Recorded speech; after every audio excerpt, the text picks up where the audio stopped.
You are listening to the Central Indiana Sports Report, episode 164.1, our daily report on high school, college, and pro sports in Central Indiana, with a little bit of major national news.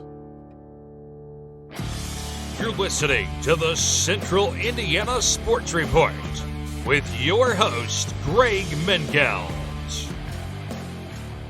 Good morning, good afternoon, or good evening, whenever you've chosen to listen to the Central Indiana Sports Report. We're happy you made that choice. And we think you have good taste. We do. Today is January 31st, 2025. It's a Friday. So it's another day for the Central Indiana Sports Report. I'm your host, Greg Mengelt, and I love Central Indiana sports. Today I'm unexpectedly coming to you from headquarters in Jeffersonville.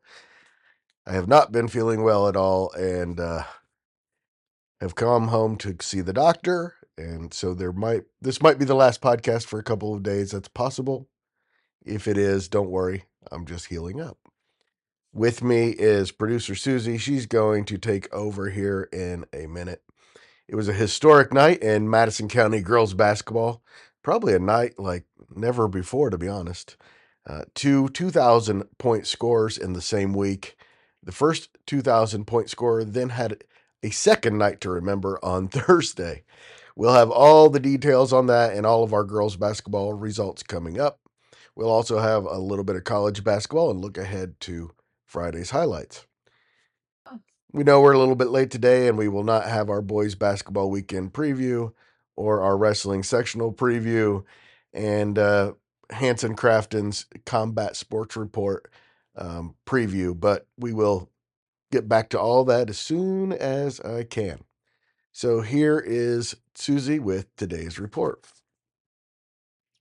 As Greg said, it was a historic day, but not a very busy Thursday. Just 8 girls' basketball games and a couple of local college games. But we'll look ahead to a busy and important Friday coming up as well. Before we get to the unforgettable night in Madison County, please make sure to go like, subscribe, follow, share, tell a friend, blah, blah, blah. You've heard it before. Make sure you do it. Well done. It didn't take long for Alexandria's star Jacqueline Hosier to reach 2,000 points in Thursday's regular season finale, a 68-16 win over Madison Grant. Hosier hit a three-pointer to put the Tigers up 5-2 and became the second Tiger and 61st player in Indiana history to reach the mark. Later in the night, Hosier became Alexandria's all-time leading scorer. She finished with 33 points and surpassed 2005 Miss Basketball Jody Howell as the program's new standard bearer. She also had 7 steals, 6 rebounds, and 5 assists, according to the Herald Bulletin's Rob Hunt. She scored 29 points in the first half, and that made her even with Howell. She finished the night with 2,030 points. Oh, and it was also senior night, and the Tigers clinched the outright CIC championship for the first time since 2003. Alexandria has a big and accomplished senior class in Hosier, Riley Kellums, Lily Harp, Kylan McFall, Olivia Jones, and Abby Gaines. Grace Wood had 7 points and 5 rebounds to lead Madison Grant. What an incredible win for Pendleton Heights Thursday to close its regular season. The Arabians beat a team Greg called a state championship contender on Wednesday's girls basketball report, number 6 Noblesville in Noblesville. Heights outscored the Millers 36-26 in the second half and got a couple of incredible performances, including Casey Warfel, who is currently Madison County's all-time leading scorer with 2,042 points, 12 ahead of Hosier, after scoring 26 in the win. She also made a game-winning free throw in the final seconds and had 8 rebounds and 5 assists. She was not the only star of the game. Sophomore Ada Hupfer also had a stellar night. She had 22 points and 21 rebounds, 7 on the offensive end. She was 9 for 15 from the field and also had a blocked shot, a steal, and an assist. Meredith Tipner, a future Indiana All-Star and Miami Redhawk, had 31 points and 8 rebounds for Noblesville, but missed a potential game-winning shot at the buzzer. Allie Hutchinson had 17 points for the 18-4 Millers. Pendleton enters the postseason 17-6 with 11 straight wins. At Elwood, Frankton beat the host Panthers for the second time this season, 53-25. Frankton finishes the regular season 11-12 with 6 wins in their last 9 games. Sophomore Layla Dietzer had a career-high 16 points. Her previous high was 11, twice. Senior Sophia Hoagland had 9 points, 6 rebounds, and 6 steals. Senior Emma Key had 8 points, 7 assists, and 4 steals. And Ann Curtis finished with 7 points and drew praise from Coach Jeff Bates for her performance after the win. Breland Norris had 15 points and Samantha Dockery 6 for Elwood, which enters the postseason 12-10 with 3 straight losses. Rossville finished a strong regular season with a 62-38 win over Tipton. Junior Ava Burkle had 18 points, 9 rebounds, 6 assists, and 5 steals to lead the Hornets. Tipton finished the regular season 2-20. Delta looks like a serious sectional championship contender for the first time this century after a loss on Thursday. The Eagles fell 55-52 in overtime to a very good Mount Vernon team that will be a 4A sectional contender itself. The Eagles finished the regular season 14-7, the program's most wins since 2012, and they have no seniors. Junior Jillian Barr led the Eagles with 21 points.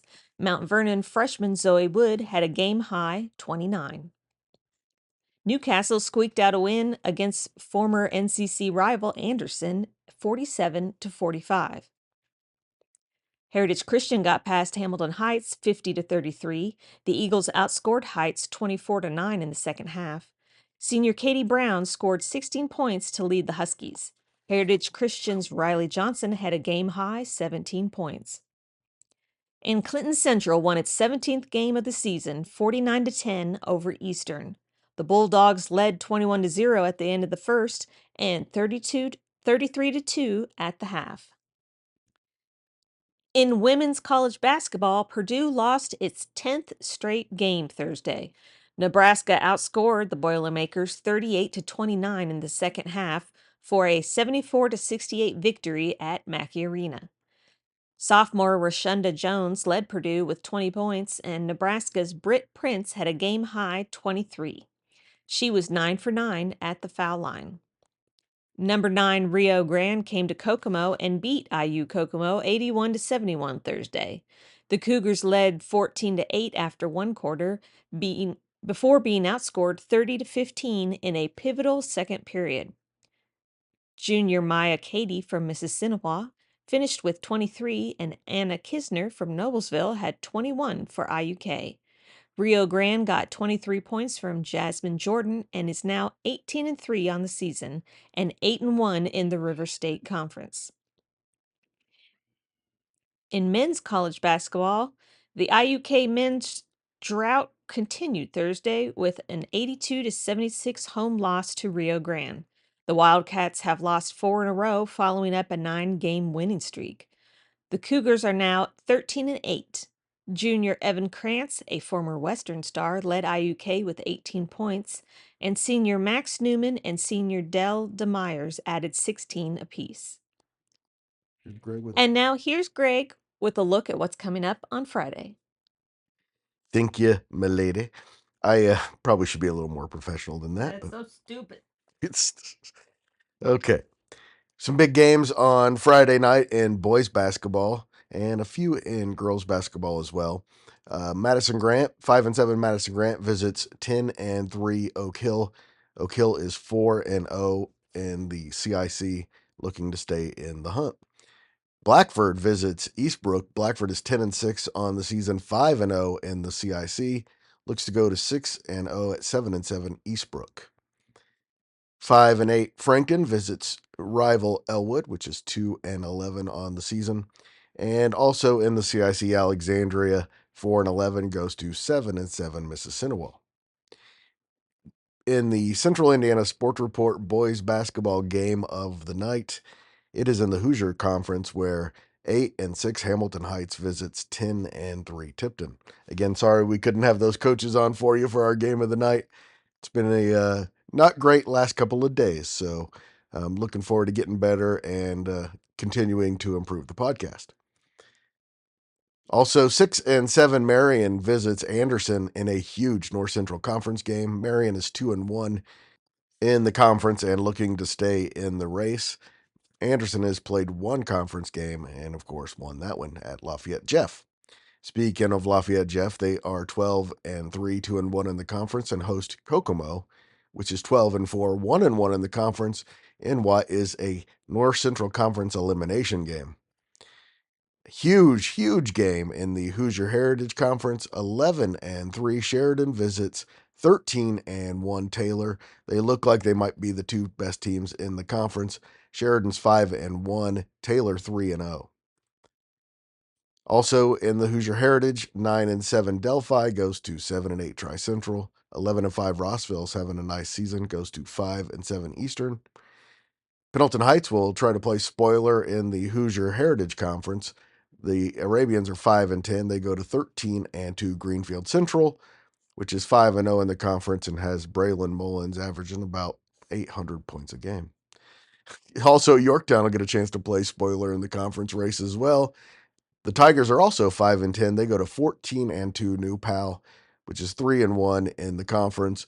Hopefully, maybe they're worn out from a big win on Wednesday over Lawrence North. A rematch, 11 and 3 Delta looks to avenge one of its three losses when it goes to 14 and 1 Wapahani. Wapahani beat Delta by 5 points in the Delaware County tournament. 9 and 5 Lapel's looking great and is on a roll. They go on the road and face Eastern Hancock, which is 7 and 5, a really good 7 and 5 team. There are a couple of local Mideastern Conference matchups. 4 and 7 Randolph Southern visits 5 and 8 Westdale, and 2 and 9 Daleville goes to 3 and 7 Union. In the Pioneer Conference, 10 and 4 Anderson Prep looking for its 11th win of the season. Its record coming into the year was 6 wins. They go to 8 and 6 University for a really tough game. 7 and 10 Seton Catholic goes to 1 and 11 Burris. And Northwestern looks to stay in the Three Rivers Conference race when they go to Southwood. Northwestern is 5 and 1 in the conference, 8 and 5 overall. Southwood is a good 7 and 6 team. There are 4 girls basketball games on the final night of the regular season. The big one is Sheridan goes to Taylor. Sheridan will wrap up sole possession of the Hoosier Heartland Conference Championship with a win at Taylor. That game starts at 6 o'clock, is the first of the doubleheader, girls-boys doubleheader. Same for Delphi and Tri-Central. The Delphi girls are 7 and 14. The Tri-Central girls are 7 and 14. Last year's CIC co-champions go head-to-head at Eastbrook, where 2 and 20 Blackford takes on 6 and 13 Eastbrook. That game's at 6:30. And in the Three Rivers Conference, 7 and 13 Northwestern goes to 6 and 15 Southwood. And now here's Susie to read the rest of Friday's highlights so it doesn't sound like I'm gloating. Jeff Hester. IU plays tonight at Purdue at 8 o'clock. You can watch it on Fox. Purdue leads the all-time series 126 to 92 and That's a lot of games. that is a lot of good. That's All right. huge margin. And has won 15 of the last 19 in the series. That's a lot. Number 10 Purdue is 16 and 5 overall and 8 and 2 in the Big 10. A game and a half behind number 7 Michigan State at the top of the standings. Indiana is 17 and 7 and 5 and 5 and has lost 4 of their last 5 games. And now you know everything that we know about Central Indiana sports. Thank you so much for listening. What a great night of Central Indiana basketball. Again, hope to be back tomorrow with the Central Indiana Sports Daily Report, but can't guarantee it. Might need a day of rest or two, but I will be back very soon either way. Can't wait till girls basketball sectional next week. Like Susie said, please go like, subscribe, follow, tell a friend, all that, you know. You know the drill. You know the drill. The Central Indiana Sports Report is a product of ITG Media, and I love Susie. Do you know I love you? I heard rumors. You heard rumors? Mm-hmm. Because I've maybe said it once or twice. Yeah. It's been known to be said. It's worth saying every day. I'm beginning to believe it. It only took 27 years.